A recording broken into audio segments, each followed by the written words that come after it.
Breaking news చూస్తున్నాం. Chevella bus ప్రమాదానికి సంబంధించి టిప్పర్ యజమాని ఒక భారీ ట్విస్ట్ ఇచ్చాడు. కొత్త అనుమానాలను తెర మీదకు తీసుకొస్తున్నటువంటి పరిస్థితి కనిపిస్తోంది. 19 మంది చనిపోవటానికి కారణం ఎవరు, ఈ ప్రమాదానికి సంబంధించి అసలు కారకులు ఎవరు అన్నదానికి ఇప్పటి వరకు ఆ కండక్టర్ చెప్పింది కావచ్చు, ప్రయాణికులు చెప్పింది కావచ్చు, టిప్పర్ డ్రైవరే అతివేగంగా వచ్చి ఢీ కొట్టాడు, ఈ ప్రమాదానికి టిప్పరే కారణం అని చెప్పి ఇప్పటి వరకు చెప్తున్నటువంటి పరిస్థితుల్లో ఆ టిప్పర్ యజమాని ఆసుపత్రిలో చికిత్స పొందుతున్నాడు. ఆ ఆసుపత్రి బెడ్ మీదే ఉండి మాట్లాడుతున్నటువంటి పరిస్థితి ఉంది. అసలు మా తప్పేమీ లేదన్నట్టుగా మాట్లాడుతున్నాడు. ఇప్పుడు కొన్ని కొత్త అనుమానాలను అతను తెర మీదకి తీసుకొస్తా ఉన్నాడు. విజువల్స్లో మీరు చూడొచ్చు. ఆసుపత్రి బెడ్ మీద ఆ టిప్పర్కు సంబంధించిన యజమాని మాట్లాడాడు. టిప్పర్ డ్రైవర్ది అసలు ఏమీ తప్పులేదు, మా డ్రైవర్ చాలా మంచోడని మాట్లాడుతున్నటువంటి పరిస్థితి ఉంది. అతను చాలా క్లియర్గా చెప్తున్నాడు, ఆ ప్రమాద సమయంలో నేను డ్రైవర్ పక్కనే ఉన్నా, మా డ్రైవర్ పక్కనే ఉన్నాను, నేను కొద్దిగా నిద్రలో ఉన్నా. అదే సమయంలో ప్రమాదం జరిగే సమయంలో చెయ్యి పెట్టి చెయ్యి నాకు తగిలిస్తూ అతను మాట్లాడాడు. అన్నా, బస్సు వేగంగా మన మీదకు దూసుకొస్తుంది అని చెప్పి భయపడుతూ నన్ను లేపుతూ మాట్లాడాడు. అది నాకు వినిపించిందని కూడా టిప్పర్ యజమాని చెప్తా ఉన్నాడు. మా టిప్పర్ డ్రైవర్కి అసలు ఏమీ అలవాట్లేవు, అతి వేగంగా ఆర్టీసీ బస్సే వచ్చి ఆర్టీసీ బస్సు డ్రైవరే వేగంగా దూసుకుంటూ వచ్చి మా టిప్పర్ని కొట్టాడు అని చెప్పి ఈ టిప్పర్ యజమాని చెప్తున్నటువంటి పరిస్థితి ఉంది. కానీ దీని మీద ఇప్పుడు కొన్ని కొత్త అనుమానాలు రేకెత్తిస్తున్నటువంటి పరిస్థితి చాలా స్పష్టంగా కనిపిస్తోంది. పోలీసులకు ఇస్తున్నటువంటి స్టేట్మెంట్లో కూడా ఇదే విషయం చెప్పే అవకాశం ఉంది. ఆయన చాలా క్లియర్గా చెప్తున్నాడు, గట్టిగా చెప్తా ఉన్నాడు, మా తప్పు అసలు ఏమీ లేదు, టిప్పర్ డ్రైవర్కి అసలు ఒక్కటంటే ఒక్క చెడు అలవట్లేదు, చాలా మంచి వ్యక్తి అంటూ కన్నీరు పెడుతూ మాట్లాడుతున్నటువంటి పరిస్థితి ఉంది టిప్పర్ యజమాని.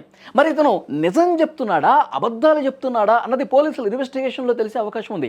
అసలు తప్పెవరిదన్నది పోలీసులు మరికొద్ది రోజుల్లోనే బయటపెట్టే అవకాశం ఉంది. కానీ ఇతను ఆసుపత్రి బెడ్ మీద ఉండి ఆర్టీసీదే తప్పు, ఆర్టీసీ బస్సు డ్రైవరే వేగంగా వచ్చి మమ్మల్ని కొట్టాడని చెప్పి ఇతను మాట్లాడుతున్న పరిస్థితి ఉంది. కానీ ఆ ప్రమాదం జరిగిన తర్వాత గాయాలతో కండక్టర్ ఆసుపత్రిలో చికిత్స పొందుతున్నప్పుడు సుమన్ టీవీ మాట్లాడింది. సుమన్ టీవీ ఆ ఆర్టీసీ కండక్టర్తో మాట్లాడిన సందర్భంగా ఆమె ఏమన్నదో ఒక్కసారి వినండి మీరు.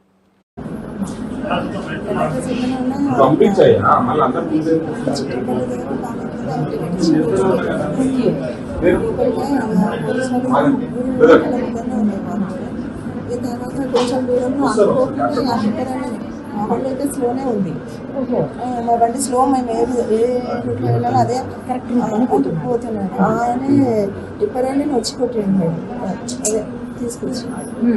మరి ఆయన ఎట్లున్నాడో ఏదో నాకు తెలియదు, కానీ మొత్తానికి అయితే బండి ఆయనదే రాంగ్. అది క్లియర్గా సుమన్ టీవీతో కండక్టర్ మాట్లాడుతూ, మేము రెగ్యులర్గా ఏ స్పీడ్తో అయితే పోతామో, మేము అదే రూట్లో మేము ఎంత స్పీడ్లో పోవాలో అంతే స్పీడ్లో పోతా ఉన్నాం, ఒక్కసారిగా వచ్చి ఢీ కొట్టేశాడు. ఆ టిప్పర్ డ్రైవర్ వేగంగా వచ్చి ఒక్కసారిగా మమ్మల్ని ఢీ కొట్టేసరికి అసలు ఏం జరిగిందో తెలుసుకున్న లోపే ఘోరం జరిగిపోయింది, కంకరంతా పడిపోయింది, 19 మంది చనిపోవటానికి ఆ టిప్పర్ అతి వేగమే కారణమని చాలా క్లియర్గా కండక్టర్ కూడా చెప్పిన పరిస్థితుంది. చాలామంది ప్రయాణికులు మాట్లాడింది కూడా 2 రోజులుగా మనం వింటూ ఉన్నాం. ప్రతి ఒక్క ప్రయాణికుడు కూడా టిప్పర్దే నిర్లక్ష్యం అని చెప్పి మాట్లాడిన పరిస్థితుంది. ఒక ప్రయాణికుడు వర్షన్ కూడా మనం తీసుకుందాం. సో నా పేరు వినయ్ కుమార్, నేను సన్ సిటీలో శ్రీ చైతన్య స్కూల్లో ఫిజిక్స్ టీచర్గా పనిచేస్తున్నా. అయితే ఈరోజు మార్నింగ్ 5 o'clockకి బయలుదేరినా, ఇక్కడ తాండూరు నుంచి 5 o'clock బయలుదేరినాం.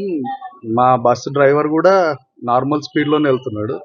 మన్నెగూడ దాటిన తర్వాత ఇంద్రారెడ్డి నగర్ ఉంటుంది కదా, అక్కడికి రాగానే టిప్పర్ డ్రైవర్ ఆపోజిట్లో వచ్చి డ్రైవర్ సైడ్ నుంచి మొత్తం క్రాష్ చేసిండు.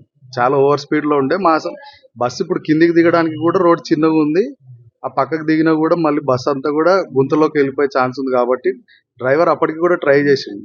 మార్నింగ్ అంత హై స్పీడ్లో లేడు, మరి అట్లా స్లో కూడా లేడు, నార్మల్ స్పీడ్లోనే వెళ్తున్నాడు. కానీ టిప్పర్ డ్రైవర్ కూడా చాలా స్పీడ్లో వచ్చి కొట్టేసిండు. ఆ వెనకాల ఉన్నప్పుడు వేరే వాళ్ళు ఉంటారు కదా, టిప్పర్ వెనక వచ్చేవాళ్ళు, వాళ్ళు కూడా అన్నారు యాక్సిడెంట్ అయిన తర్వాత ఎప్పటి నుంచో ముందు నుంచి కూడా చేవెళ్ళ నుంచి కూడా స్పీడ్గానే వస్తున్నాడంట.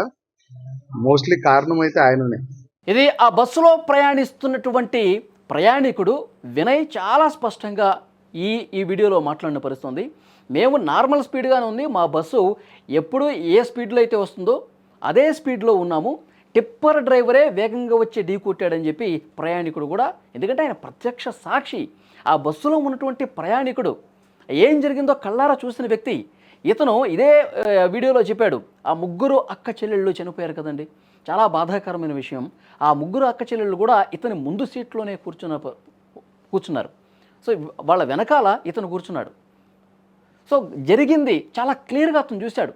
ప్రమాదం జరిగినటువంటి సందర్భంలో పూర్తిగా ప్రత్యక్షంగా అతను బస్సులో ఉండి చూశాడు కాబట్టి, అతను కూడా గాయాల పాలై ఆసుపత్రిలో ఉన్నాడు కాబట్టి జరిగినట్టుగా చెప్పినటువంటి పరిస్థితి. టిప్పరు చాలా వేగంగా వచ్చి ఢీ కొట్టింది, నిర్లక్ష్యంగా అతి వేగంగా వచ్చి ఢీ కొట్టడం వల్ల ఇది జరిగింది. ఇంకొక మాట కూడా చెప్పాడు, మీరు కూడా విన్నారు. అతను ఎక్కడి నుంచో చాలా దూరం నుంచి కూడా అంతే వేగంతో వస్తూ ఉన్నాడు. ఆ టిప్పర్ వెనకాల ఉన్నటువంటి ప్రయాణికులు ఎవరైతే వెహికల్స్లో వస్తున్నారో వాళ్ళు కూడా మాట్లాడారు, చాలా దూరం నుంచి అంతే వేగంతో అతను వస్తున్నాడని చెప్పి క్లియర్గా చెప్పినటువంటి పరిస్థితి. అంటే దీన్ని బట్టి క్లియర్గా కండక్టర్ చెప్పినా, ఈ ప్రయాణికులు చెప్పినా, టిప్పర్ వెనకాల నుంచి వస్తున్నటువంటి కొంతమంది ప్రయాణికులు చెప్పినా ఇదే విషయం చెప్తా ఉన్నారు. టిప్పరు చాలా వేగంగా దూసుకొచ్చిన పరిస్థితి. అక్కడ ఒక గుంత ఉంది, ఆ గుంతను తప్పించబోయి రైట్కి తీసుకుని ముందుకెళ్లే క్రమంలో అదే సమయంలో ఆర్టీసీ బస్సు రావటం వల్ల అదే వేగంతో బస్సు మీదకు దూసుకుపోయాడు అనేది చాలా క్లియర్గా అర్థమవుతుంది. పోలీసులు ఇన్వెస్టిగేట్ చేస్తూ ఉన్నారు. ఇప్పుడు పోలీసులతో కూడా ఈ టిప్పర్ యజమాని తమ మీదకు రాకుండా ఉండటం కోసం ఇదే విషయం చెప్తాడు, నిన్న చెప్పిందో చెప్తాడు. మా డ్రైవర్ చాలా మంచోడు, మేము చాలా స్లోగా పోతున్నాం, ఆర్టీసీ బస్సే మా మీదకు దూసుకుంటూ వచ్చింది, ఇదే చెప్పే పరిస్థితుంది. కానీ పోలీసులు మాత్రం చాలా లోతుగా ప్రతి ఒక్క చిన్న విషయాన్ని కూడా ఇన్వెస్టిగేట్ చేసే అవకాశం ఉంది.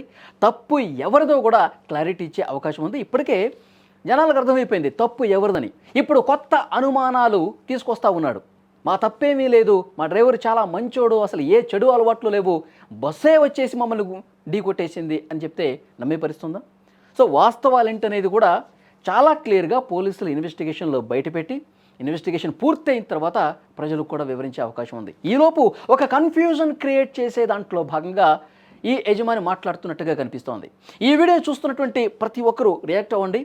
తప్పు మాది కాదు అంటున్నాడు ఆ టిప్పర్ యజమాని, కానీ ప్రయాణికులు కావచ్చు, కండక్టర్ కావచ్చు, ఆ టిప్పర్ వెనకాల ఉన్నటువంటి వాహనదారులు కావచ్చు చెప్తున్నారు అతి వేగం ఎవరిదని. మీకేం అర్థమైంది? Please comment.